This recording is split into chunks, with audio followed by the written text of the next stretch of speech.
Art is too important not to share. Welcome to the Allie and Callie Artcast. Hi, I'm Allie. And I'm Janie, filling in for Callie, who is not feeling very well today. She's I have big shoes to fill, but I'll try my best. You'll do great. How you doing? Good. How's your garden growing? Tomatoes are coming in a lot, so I think I'm going to have to eventually get them in the house and the freezer, like you said. I think that's a great idea. Right. Although my cucumbers were bitter. Not sure what's happening there, but I don't know. I'm going to ask my friend Amy Lou. She's like a master gardener that isn't really a master gardener. Okay. But she is a master. I'm a minor gardener. Yeah. That is a minor gardener. Mine's by accident. Although my basil's awesome. Oh, yeah. Oh, my gosh. I've got a great basil crop. Yes, because it's so warm. I've gotten one green pepper. And I gave it to my son. Why did I do green that? peppers I find they just don't grow in this I got area. a little tiny one out there that's like the size of a marble. I did have some tiny jalapenos. Oh, did you? Yeah. Very spicy. Ooh, yum. Very spicy, because I think they're little. And fiery. Right. That's true. Because like my sister. My theory is that jalapenos, the bigger they get, it just spreads the spice out. I think so. Yeah. These were just tiny. But they were packed. good. Yeah. Very good. Good. Yeah. Well, I'm excited that we have Rose back in the house today. She is with Elite Auctions, and anybody that's been to a successful fundraiser in this area knows who Rose is. So, Rose, welcome. Thank you. Welcome, Rose. I'm super excited to be here. Thanks for inviting me.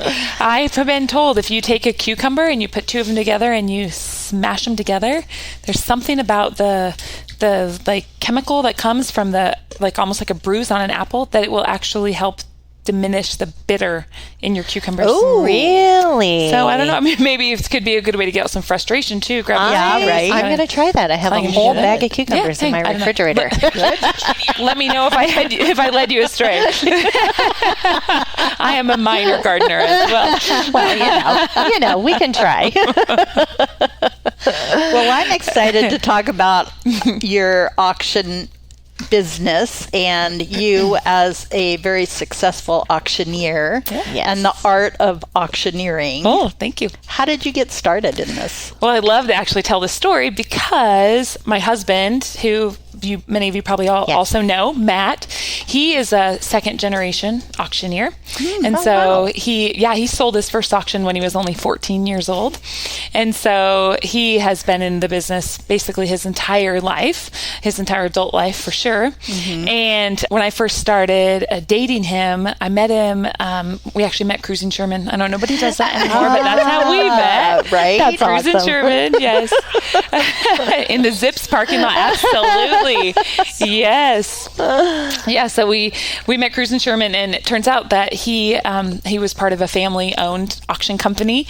And so it's kind of business that just sucks you in, though. So when he and I got married, I was working alongside his family doing auctions, and then just over the years, our business transitioned, and then we worked with Randy and Annette Wells, who again have just been in the auction business in this community for a long time, and they don't live here any longer, but we were doing a lot of auctions, and we were continually hiring auctioneers to come in and help us. And so we decided that it just made sense to go to auctioneer school, kind of really to help the bottom line. If I could just give Randy or Matt a break for 15 or 20 minutes so that they could eat a hot dog. That was back when we used to do auctions that would take all day. We would sell thousands of lots in one day. It's hard to even imagine, more than 10 items in a benefit auction anymore. Right.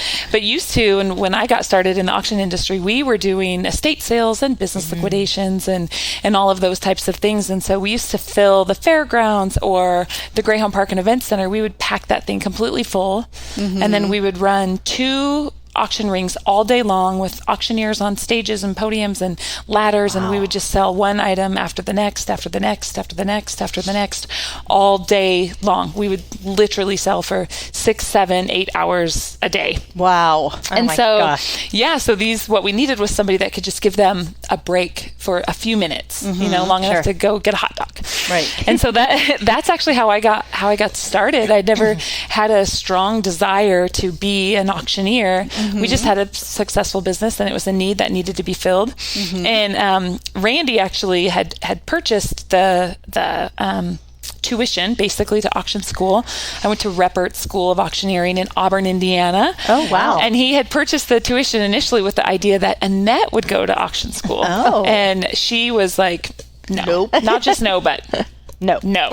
So she hard no. So Randy and Annette's daughter Jonna and I went to Auctioneer school together, and so Jonna runs a really successful benefit and fundraising auction company out of the Portland, Oregon area now. These many years later, and just the industry has changed so much. We don't do any personal property auctions anymore at all. That business completely faded away, and we focus entirely on benefit and fundraising events. That's my main focus. I shouldn't say entirely, but my main focus is benefit and fundraising events. And I was a terribly shy human, which is hard to believe. I know. That is hard to believe. Oh my gosh, I can't believe that. Terribly shy, and I had a speech impediment.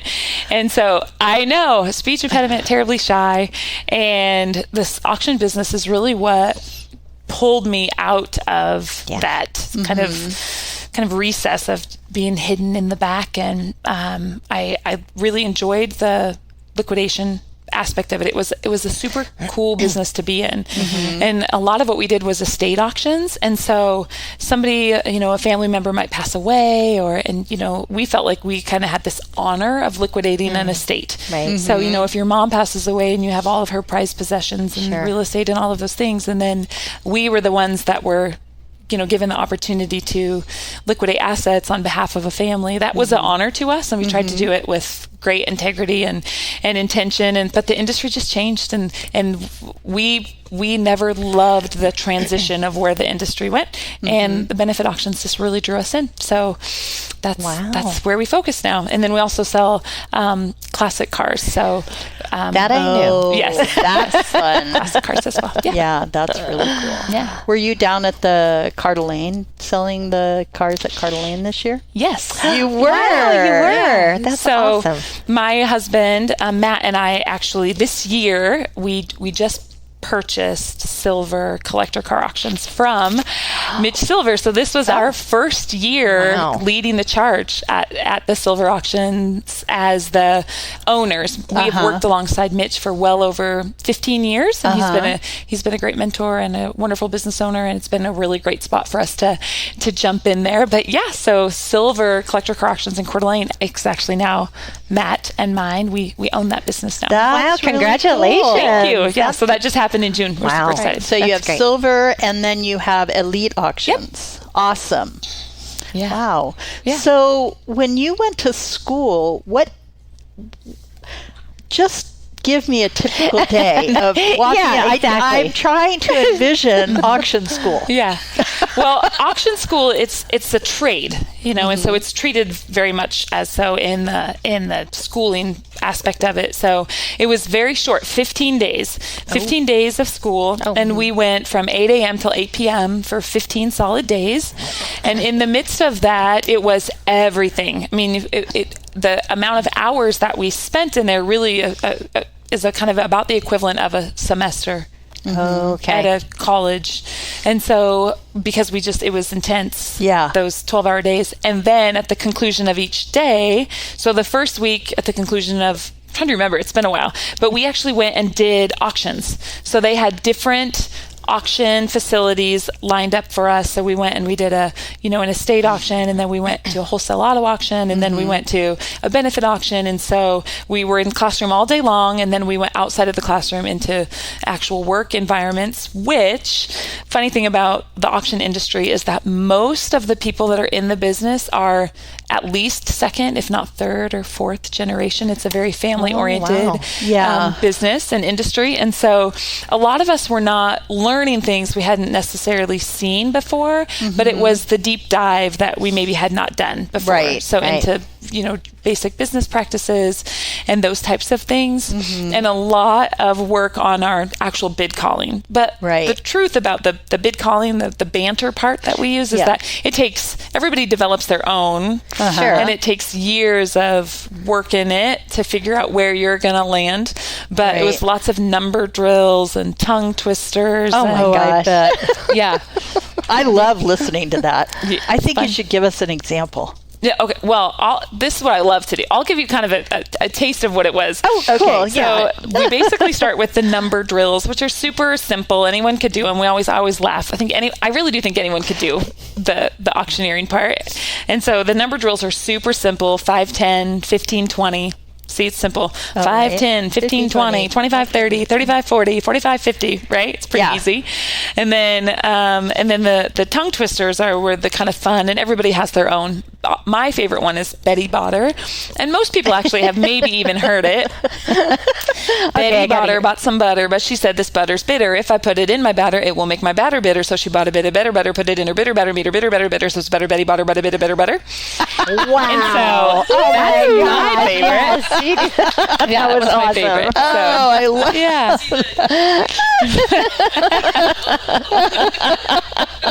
That's great. Yeah. That is great. Oh, that's so fun. So you have a few kids, right? I do. Yeah. I have 3 sweet little kiddos, Olivia, Eleanor, and Dalton, and they are just an absolute kick in the pants. They're all so funny, each incredibly unique. Olivia is heading into middle school. Y'all pray for me. She's heading into middle school and super excited about that. She starts school in just a couple weeks, so it's a whole new adventure for us. And she's a musician and she's in theater. Oh, nice. And she's a talented artist. Are any of them showing any signs of wanting to be in the family business? So they actually all have at least once or twice in their life been on an auction stage and sold stuff. Oh, really? Yeah. I love that. Yeah, it's super fun. Partially it's because the industry I guess at large is a very family oriented. Like I said, 2nd, 3rd, 4th generation is very common. So we do try to pick places where we can engage them in that. So they all start out the same way, spotting bids, and it's usually at a cake auction for a local church or something like that, And so they've all done that. And then we attend conferences, auctioneer conferences, for continuing education and those types of things. And so you cannot get a bunch of auctioneers together and not have an auction. So we always have a fun auction, auctioneer competitions, and those types of things. Oh, and fun. so in those spaces, the kids always, they intentionally create spaces for kids to get on the stage. Yeah. And Olivia really is drawn towards the MC role. She likes to be, on the stage and to be articulate, and she's been in CYT for a couple of years. And so we actually, this year when we did the CYT auction, it was their first event this past year. And so Olivia actually kind of helped me co-host, and she was my MC for a couple of events. Yeah, she was 10, and she got up on the stage. Great. The design was to have a couple kids, and as it worked out, the ones that we had designated, it just didn't pan out for them to do it. But Olivia was there and present, and we had worked on some stuff with her, and so she jumped in. And did she like it? She loved it. She did? Yeah. Oh, that's great. She loved it. That's great. Yeah. And then Eleanor and Dalton both are very animated bid spotters. They like to be out there doing the yep in the audience, encouraging people to spend more money. I always forget about the bid spotters, but they're out there going, hey, exactly. Yep. They crack. And if they know they hang out by you too. They're like, okay, we got a hot one they're here. right here. One more, Janie. Go one more time. Okay. You don't want them to win. You want to win. Yeah. I mean, not that it's competitive. Right. It's always competitive. Well, what is it that you think sets your business apart from other auctioneers? Because you have a great reputation in this town. You guys do. I mean, you are, whenever anybody talks about having an auction and having a real professional auctioneer, your name always comes up. Well, gosh, thank you for saying that. I think the main difference is that I mean it. Right. I mean, I mean it. I easily advocating for the causes that we support. I mean it. This is my community and I love it. Yes. And the organizations that I work alongside of are, clients, but friends. And so I think that is a real the real truth of it is that I want the event to be successful, really, really, really want it to be successful, and largely because I believe that our community is stronger because of the impact that the organizations have. And so I do my absolute best to learn all that I can about an organization, and when an opportunity presents itself to actually spend time within the walls of an organization, I try to do that. Volunteer my time outside of the my knowledge and learning about the organization. I want to know the inner workings of what those different people are doing, because I see the impact that they make in our community. And you can feel that when you're on stage. I've been to many, events where you've auctioned, and you can feel that. Thank you. That personal touch, and that you mean it, and you really want it to be successful, the event to be successful. Yeah. So definitely. Well, and I think, I've often, one of my friends, one day I was talking to her just about how incredible this community was and all these great things, and it is a great community. And she was like, I feel like you walk around with rose-colored glasses. And I thought, I'm going to claim that. I am. It fits. I am Rose. Rose, and those glasses fit me. But I feel like I get to see people at their absolute best. We conduct a lot of events, and so I see everyone. All of the people in this community that are passionate and supportive and investing in one another. And so not everyone is the same at every event. So I have the luxury of seeing so many of the people, the leaders in this community show up. And one of the best things, one of my favorite things is I'm pretty aware of what's happening in our communities, and so I love to show up to an event and see a couple people that I know don't love one another, right? Maybe there's some conflict between certain individuals, but here they are. They were walking in this room together. They're probably staying on opposite sides of the room, but here they are in this space where we're coming together to say that this thing, this cause, this organization is worth us putting aside whatever our conflicts are outside of this space, and we're going to come together because we're going to invest in supporting the children in our community. And so, honestly, at the end of the day, I seriously feel like the luckiest person in the world. I get to see the best work by the best people that are passionate. And this community to me is magic. So glad to call it home. Right. And I get to see the best of it every single day. That is so great. That's very great. Hey y'all, it's Jason from Tubbs Coffee Roasters. We are North Idaho's specialty coffee roaster. We are homegrown and we are local. We love coffee and we love our community, especially Allie and Callie in ArtCast. We have a retail space in our roastery in Hayden, and we can also be found on the shelves at Super One and Yokes. And if you like to buy coffee online, we do offer subscriptions. You can find us at tubbscoffeeroasters.com. Support arts and culture and your local roaster. That's all. So COVID was an interesting time. How did that affect your business? Well, I've been saying since we've been back live again that if I never do another virtual fundraising event, it will be too soon. For that good. You know what I loved about it the most was the ingenuity and the creativity of it. Right. It forced us to do things that we would have never done before. And some of those things have stuck, which has been, we would have never considered doing online silent auctions. It just wouldn't have worked. We would have always said, you have to have the people in the room.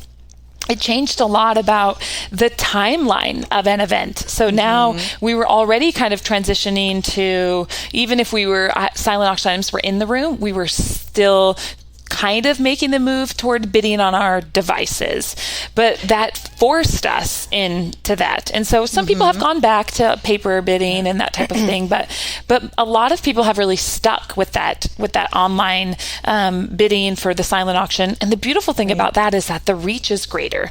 So you're not exclusive to only the people in the room. You get to invite people from all over the world if they want to participate to support your cause. Sure. The other thing and the beautiful thing about it is you're not moving all that stuff around. Yeah. Yes. And you get to use more creative, fun, smaller venues. So when you think about having 100 silent auction items or even 50 silent auction items and the amount of space that those tables take up, if you can move those out of your room to a online platform where you get to keep those items maybe secured in your location. They could be somebody's garage for all we care. Right. We just have to secure pickup, So that has actually given us a lot of flexibility. It really educated us on the value of quality video, sound. Right. And so we did some fun things. I mean, we were just chatting about Wine, Women, and Shoes and how, that being in this little tiny room, trying to create this great big event, and people were in their backyards and they were, poolside and they were in hotel suites and, so here we are all separate, but still very much brought together. Mm-hmm. And I found myself really impressed by how well the community showed up. One of the most beautiful things about that too was that the cost was so diminished. Right. Because, that makes sense. Yeah. Even when you hired pros to do your production, you were still largely less investment than what you were doing if you were in a large venue environment. Right. And so some of the events were technically generating less money, but there was way more net or equal net at the end of the day. And so it just relieved a lot of pressure for filling venues and that kind of thing. And so, our Bon Appetit event was so fun. Yeah. I can't believe I'm saying that about a virtual event, but that, and I as fun as it was, it still takes a back seat to the in-person one because there's nothing like being actually with other people. Yep. But for a close second, it was really fun. And there are still organizations that have been able to create more worldwide reach where maybe you're doing an event. You used to do an event in, you did one in Boise and you did one in Coeur d'Alene and you did one in Spokane and you did one, or some even larger organizations that were doing an event in LA and an event in San Francisco and an event in New York. And they've been able to draw those people into one event, and maybe one year they do it in LA and everybody else joins virtual, and the next year they do it in San Fran and everybody else joins virtual, and then the next year. So there are still some elements of those virtual environment, those virtual fundraising events that are still active today. So, I mean, if you have to pull a silver lining out of it, it's that we were creative, we learned a lot, and we were definitely able to put some new tools in our tool belt. And, we used to always have to close the silent auction. It was a necessity that you close that silent auction before we started the program. And largely it was because of data entry. It takes a long time to gather up all those papers and get them. And so now, when the closing is the push of a button, then you can extend your silent auction closings. Some people are choosing to close their silent auction items after their event is over. You might have a Friday night event, but your silent auction doesn't close till Saturday at noon. Right. I mean, there's just so much about it that has really opened the door to just more creative ways of fundraising. Yeah, it really adds more to the events of these days, I think. Well, you've got the wheels turning for me because we're really we're really excited to have you participate in our Under Western Skies fundraiser coming up on September 23rd at the Rockin' Bee Ranch. I'm excited too. It's going to be fun. It'll be fun. It'll be a lot of fun. We took your advice and got the Auctioneer.com program. We're all trying to figure it out, but we'll get there. We'll get it. But it's been really fun to I mean, this is just one more example of having to stretch what you normally do and try new things. Yeah, absolutely. That will make it better. I think really it's fun. going to be great. Yeah. I think it's going to be fun too. Yeah. I can't wait. Yeah. First time events are always a little bit intimidating. And so, but I think it's going to be fun. And I love the creative, drawing the artists in and then the community that supports the artists. I'm super excited. Yeah. It's going to be a fun evening. And it's an arts and culture event. It's got to be fun. Right? Exactly. As if it could be anything else. Exactly. That's so good. Well, what is, tell me a little bit about some favorite successful or even not successful, but still favorite auction or event? Well, so I love watching events that really pull in. Well, one of my favorite events is this. It's a little teeny tiny church, and the event is completely done by the kids that are the beneficiaries of the funds. Oh, so fun. It's super cool. They go procure all the items. They do all the setup. They serve the meal. My MCs are always, a couple of the juniors or seniors. And so the event is really intentionally run and operated by these kids. And it's just awesome to see them work really hard for what they're doing. It's not a big auction, but it's a really fun auction. It's been rewarding, super cool to watch them, to watch them grow. That's been really great. Oh, I love that. Yeah. I love that when kids are given the power to create the entire thing. It's good for their confidence in addition to everything else. It really is. Well, and I bet it's amazing to see what they do and how far they go, Well, and it's kind of fun because every year, somebody's aging out. So you have a certain group of them that are gone and a new group that's coming in. And so it's been really fun to watch them be able to maintain momentum. Because, imagine it's basically like a change in leadership every year. Sure. I mean, their leadership doesn't change.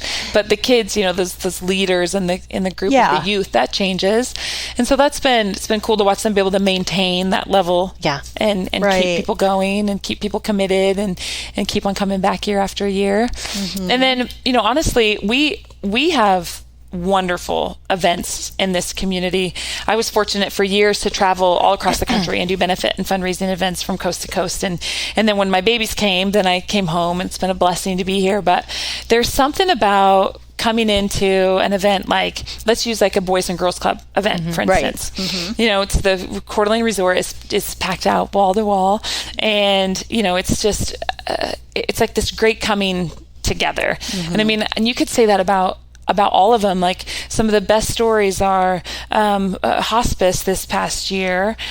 Dana from the bakery, the Village Bakery. Oh yes, right? The Village Bakery. We love. Yes. So she has an employee / volunteer who I think she's an employee, but she also volunteers in her off time, right? Because that's Dana cultivates just this place of generosity.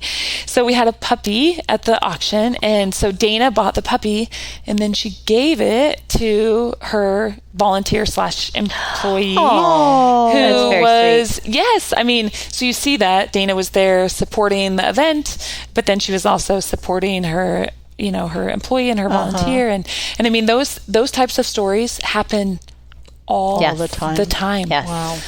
So it's great to just see the coming together, and you see school after school after school, private schools, public schools, whether it's a Sorensen, public magnet school, or Holy Family Catholic School. These people are walking through the doors with such commitment, and the community piece is so valuable. So when we talk about the joy of how much fun we actually were having doing virtual events, they weren't all terrible. It was hard for me to talk into a camera with not a lot of, engagement. It was hard. We're faking it, the whole time.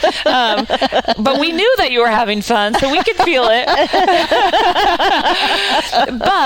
But there is something so special about, and the coming together of these united for a cause people. And when you go to multiple events, I think it's so beautiful. Janie, you and Steve, you walk into one event and it's like you're united for this cause. But what? Next week, when you walk into this event, you're also very much united and committed to this cause. And so, the number of events that just knock my socks off with, even if they're not hugely successful, just the celebration and the joy that comes in them is really, really, it impacts me.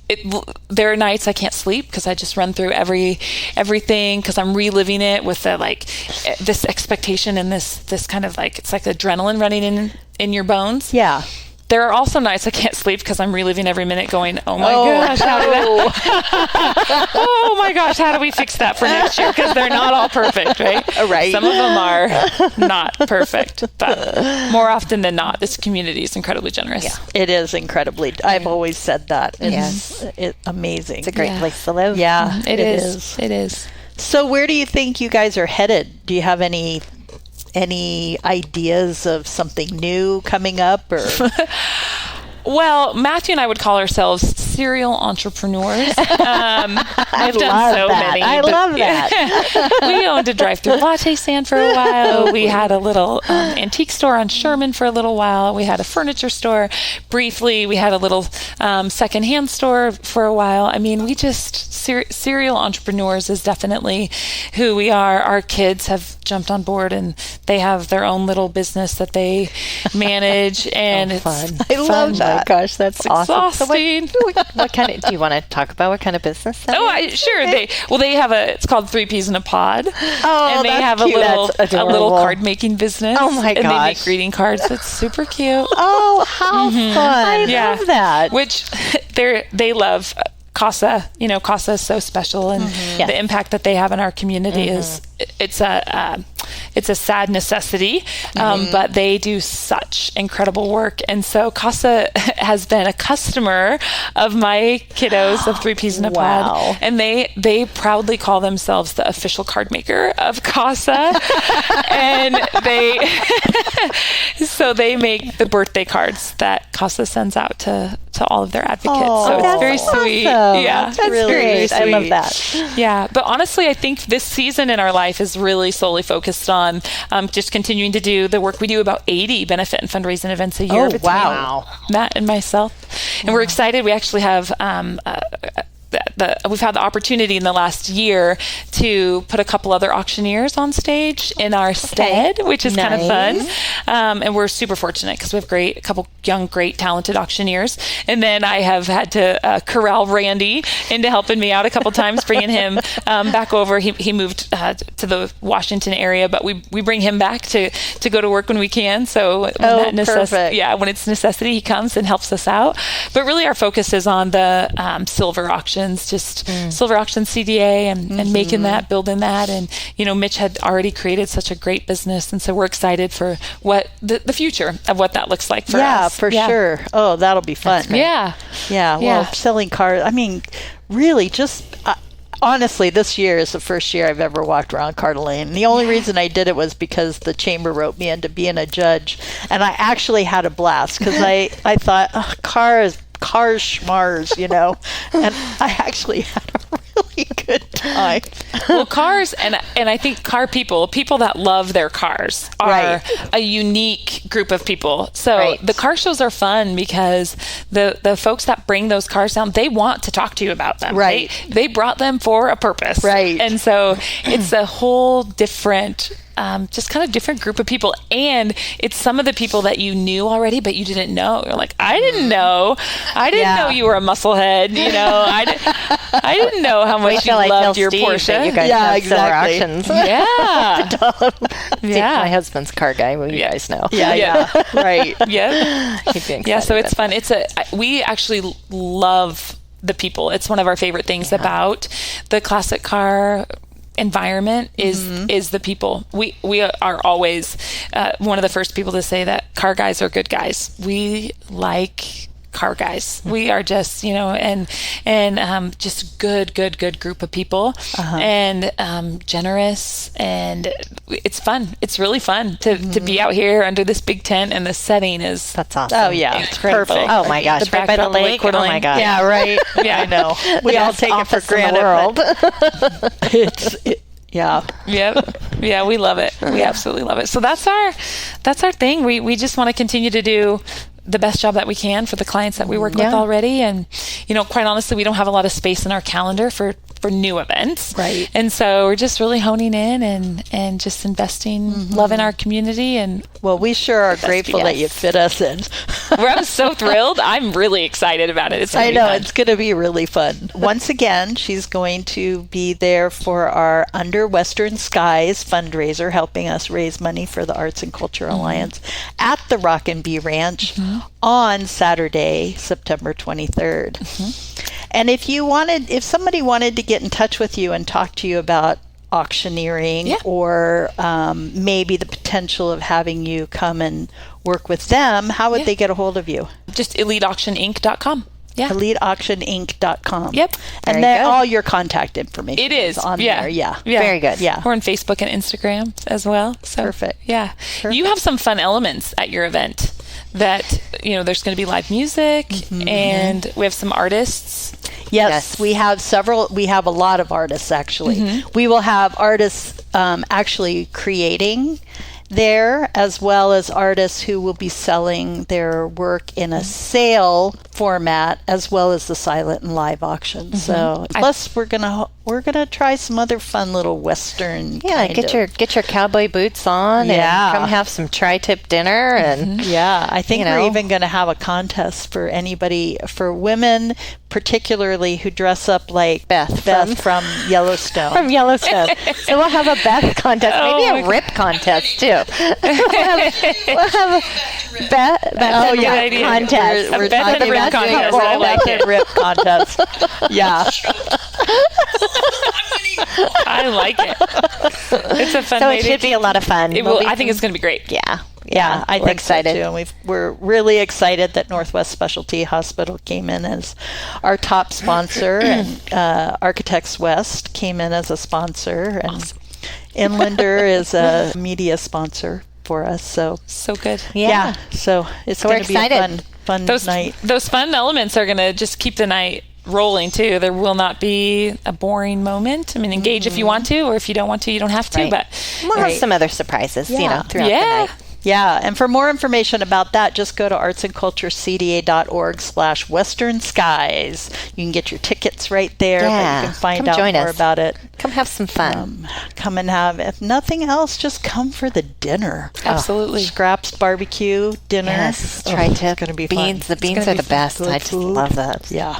Well, the weather's going to be perfect. September. I know. It's going to be great. Doesn't beat. Perfect for fall. Absolutely. September is my favorite month. Me too. It is mine too. Yep. Funny story, I really wanted to get married in September. September 27th I had picked. It turned out to be the most beautiful weekend of the year. But my mother was going to Portugal, and she said, but what if we want to extend our trip? And I should have said, well, you're going to miss the wedding. But no, I changed the date to October 3rd. What we do for our moms. I know. I will never let her forget that. Well, how was the weather on October 3rd? It was not the best. And it was an outdoor wedding. Way to go, Mom. Yeah, right? Anyway. Well, thanks so much for coming in and taking some time to visit with us. Well, thank you for the invitation. It was an honor, and I'm super glad to be here. So thank you for bringing me in. You bet. And I'm Allie. And I'm Janie. And whatever you do today, make sure it's creative. The Allie and Callie Artcast is a program of the Coeur d'Alene Arts and Culture Alliance and is sponsored by NIA, North Idaho Alliance, a woman-based leadership organization designed to inspire, uplift, and impact your community and lives. And Tubbs Coffee Roasters, globally sourced, locally roasted coffee.